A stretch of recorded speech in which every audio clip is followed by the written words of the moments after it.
Hello అందరికీ. నా birthday రోజు అంత పెద్దగా ఎంజాయ్ చేయలేదు. ఆ వీక్ మొత్తాన్ని ఎంజాయ్ చేశాను. సో, ఫాదర్స్ డే వచ్చేసరికి నేను, మా డాడీ లంచ్‌కి రాఘవేంద్ర హోటల్‌కైతే వెళ్ళిపోయాము.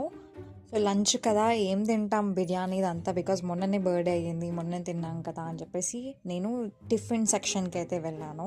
10 ఇయర్స్ బిఫోర్ ఒక టిఫిన్ మా డాడీ టేస్ట్ చేయించారు ఈ హోటల్లోనే. ఇప్పుడు అదే టేస్ట్ చేయబోతున్నాను. చాలా హ్యాపీగా ఉంది.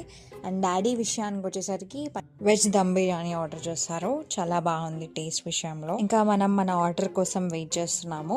ఫైనల్లీ మన ఆర్డర్ వచ్చేసింది. నేను ఆర్డర్ చేసింది రవ్వ దోశ. చెప్పాను కదా 10 ఇయర్స్ బ్యాక్ ఇక్కడనే ఈ టేస్ట్ వేరేగా ఉండే. సో అదే ఆర్డర్ చేశాను. ఇందులో అడిషనల్గా డాడీ మసాలా ఆలూ కర్రీ కూడా వేపించేసి చేపించారు. ఇలా క్రంచీగా ఒక్కొక్క బైట్ తీసుకొని కోకోనట్ చట్నీలో అద్దుకొని దాంతోపాటు సాంబార్ వేసుకొని తింటే చాలా అంటే చాలా బాగుంది టేస్ట్. మా డాడీకి అయితే చాలా థ్యాంక్స్ చెప్పుకోవాలి. అలా మా డాడీతోని టైం పాస్ చేసుకుంటూ మాట్లాడుతూ అలా చాలాసేపు పట్టింది. ఆ ఫుడ్ ఐటెంని కంప్లీట్ చేయడానికి లిటరల్ నాకు 1.5 అవర్ పట్టింది. థ్యాంక్ గాడ్ రెస్టారెంట్ వాళ్ళు ఏమనలేదు.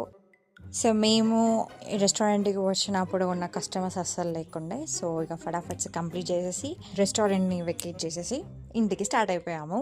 ఇలా ఈ స్పెషల్ డేని ఇంతగా మార్చుకున్నాము నేను మా డాడీ. చాలా హ్యాపీగా ఉంది. అండ్ మీ ఫేవరెట్ ఫుడ్ ఏంటో కమెంట్ సెక్షన్లో థ్యాంక్స్ ఫర్ వాచింగ్.